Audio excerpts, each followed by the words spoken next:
Bonjour à tous, ici Sébastien. Je voulais vous parler en introduction de l'interview de Andri qui ne savait pas ce que c'était que le développement personnel.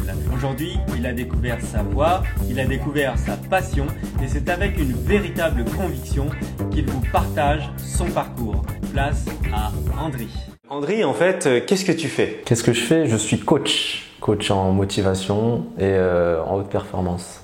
Alors ça veut dire quoi? Ça veut dire que je coach les gens tout simplement pour les accompagner dans un projet qu'ils ont envie de mener à bien. Je les aide à pousser la réflexion sur eux-mêmes pour qu'eux-mêmes trouvent la réponse et eux-mêmes trouvent les solutions à ce qu'ils cherchent en fait. Je sais que tu as un parcours où tu es dans une école de sociopsychologie. Non, c'est en fait... C'est pas ça. Mince. Alors oui, je suis en fac de psychologie sur Paris. Je viens de valider mon master 1 de psychologie cognitive et neuropsychologie. Coach haute performance, ça veut dire que c'est très ciblé, c'est des projets, ouais, des gens qui ont vraiment un objectif très précis. On travaille énormément aussi sur le pourquoi. Parce que je les aide à vraiment identifier pourquoi ils veulent faire ces choses-là, à ce qu'ils ressortent le meilleur d'eux-mêmes en fait. Beaucoup de gens ont des projets, beaucoup de gens ont des objectifs, mais c'est pas forcément, ils savent pas forcément pourquoi ils le font. Pour la plupart des gens, trouver l'objectif et ce qu'on veut vraiment, c'est pas quelque chose de simple. Alors ça se passe comment? Les gens ils arrivent, ils disent je veux devenir milliardaire. Je leur dis c'est très bien. En fait moi à la limite l'objectif je m'en fous un peu. Moi ce qui m'intéresse vraiment c'est que la personne en face elle soit authentique avec elle-même et qu'elle se cherche. Je décèle le pourquoi le plus puissant pour qu'ensuite il devienne inarrêtable. Parce que quand le pourquoi et la raison pour laquelle on fait les choses elle est identifiée, là on décuple totalement le champ des possibilités. Il faut d'abord le faire sur soi. Et ensuite inviter les gens à faire sur eux. Ça se rapproche quand même beaucoup du psychologue en fait finalement. La psychologie c'est quand même une science assez exacte, très académique. Pour moi il y a autant de coaching différents que de coachs en fait. Justement c'est ça que j'adore dans le coaching, c'est qu'à l'école on va pas t'apprendre à avoir plus confiance en toi, on va pas t'apprendre à dépasser tes limites. Retournons un petit peu à la genèse en fait de ta passion. Quand est-ce que ça t'est venu à l'idée de te dire bon là j'ai envie de faire coach? J'ai toujours voulu le faire je pense, mais je me mettais des barrières à moi-même. C'est mon frère qui m'a initié ce qu'on appelle le développement personnel. On a toujours voulu faire les choses pour nos parents, pour aider en fait. Et quand on a découvert le développement personnel, c'est là qu'on s'est dit waouh, il y a quelque chose. On a commencé à changer notre mode de vie en fait et ça a inspiré quelques personnes. On a aidé quelques amis, quelques personnes aux alentours, même des personnes inconnues. Le fait de les aider ça nous aide nous aussi. On s'est dit en fait tous ces outils qu'on a appris, tout ce travail qu'on fait sur nous-mêmes, pourquoi pas le transmettre à d'autres personnes. Alors Andri, je sais qu'on a déjà parlé ensemble un petit peu, on a fait connaissance. Je sais que tu as fait des choses qui sont quand même incroyables et extraordinaires. Donc est-ce que tu peux nous donner un exemple concret de ce que tu as fait pour aider quelqu'un? Et c'est une amie qui travaille au McDonald's avec moi. J'étais équipier au McDonald's les grandes vacances dernières. Elle était très dans son coin. J'ai appris à la connaître. En fait, elle m'a raconté un peu son passé. Je vais pas rentrer dans les détails. Elle a réussi d'elle-même, toute seule, un peu à faire son propre développement, pardonner les gens qui lui ont fait du mal. Et ça, je trouvais ça très très fort. Elle passe son permis, elle va avoir son diplôme en BTS. Elle va voir en concert aux États-Unis son idole. Elle est dans une association pour aider, je crois que c'est des jeunes, adolescents en difficulté, etc. Ses relations avec sa famille, ça va mieux, etc. En fait, je faisais ça naturellement et c'est elle-même qui venait me voir et qui m'a lâché un énorme commentaire. Et je pensais pas que ça avait fait autant d'impact en fait. Surtout que c'était même pas volontaire entre guillemets. Moi, je lui disais juste des conseils du style ouais, crois en toi. J'ai commencé à m'intéresser vraiment à des livres de coaching. Ça a vraiment résonné en moi. Et c'est là que je me suis dit mais en fait, c'est ce que je fais déjà, mais il faut que j'approfondisse encore plus et que je me dise qu'en fait, je peux en vivre quoi. C'est vraiment ça que j'ai envie de faire. Vraiment, vraiment, vraiment en fait. Alors Andri, j'aimerais que tu me parles un petit peu de cette expérience de coaching d'une équipe de football américain. C'est quoi le plus gros challenge pour toi en tant que coach? Eh bien, c'était tout simplement d'aller coacher parce que c'est tout simplement la première fois que j'allais coacher. Je me suis dit, ouais, moi je suis fan de foot US, je suis fan de football américain.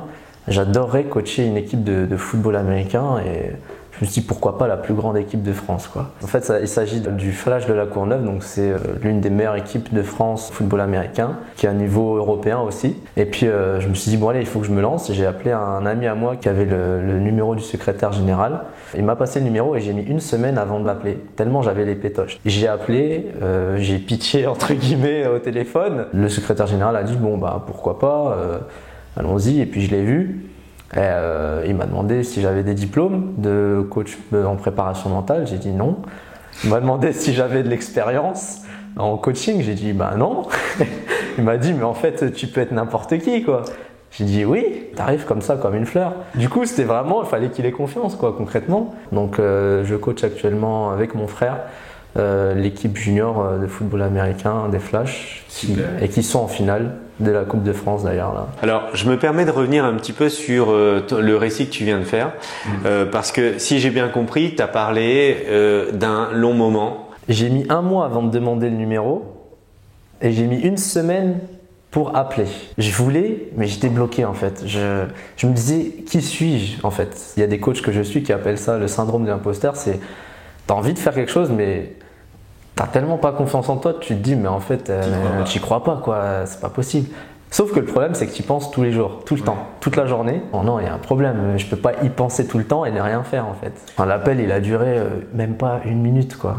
Pour qu'ils me disent allez on se voit pour un entretien, donc ouais, et tu dis mais tout ça pour ça, quoi. La première séance de coaching, il m'a dit ouais, il y aura 7 à 8 personnes qui viennent. Je commençais déjà un peu à trembler et au final il n'y a pas eu 7-8 personnes, il y en a eu 15 et il me dit ouais t'as 1 heure et t'as 1 heure pour bam quoi, pour impacter. Et voilà, j'ai tout sorti pendant 1 heure, tout ce que j'ai appris, sur qui je suis. Enfin, j'ai fait je pense j'ai fait plein d'erreurs, j'ai mélangé plein de trucs, plein de sujets, ça partait dans tous les sens. Le deuxième cours, il n'y en avait plus que 7-8.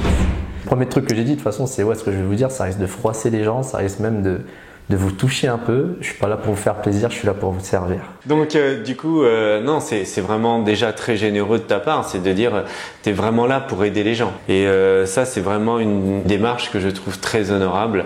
Qu'est-ce qui, toi, t'intéresse dans ta démarche, en tout cas, de coacher les autres?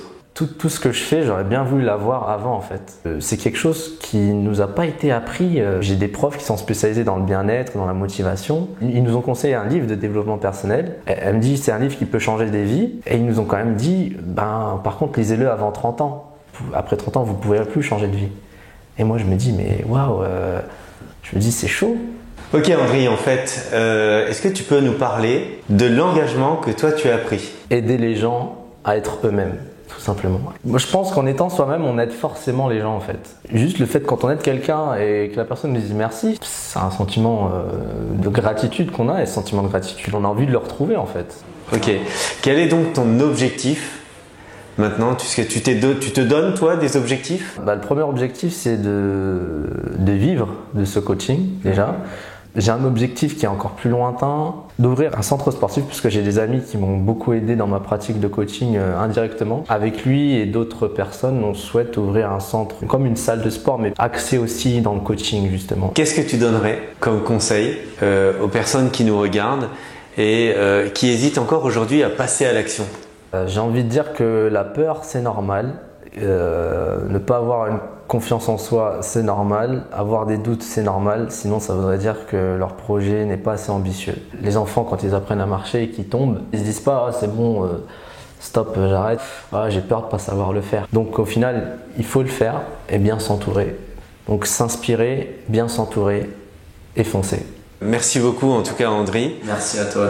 J'ai appris beaucoup de choses. C'est une personne vraiment généreuse. Je te souhaite une bonne continuation. Mais ce que je voulais vous partager, c'est simplement le parcours de André avec son expérience, avec ce qui lui a permis de débuter en tout cas dans le coaching, ses objectifs, ses difficultés. Je suis prêt à parier que André va devenir un excellent coach et je vous le conseille en tout cas. Il est disponible pour vous aider. Merci beaucoup. Merci beaucoup, merci à toi et merci à Cowanted. T'attends quoi?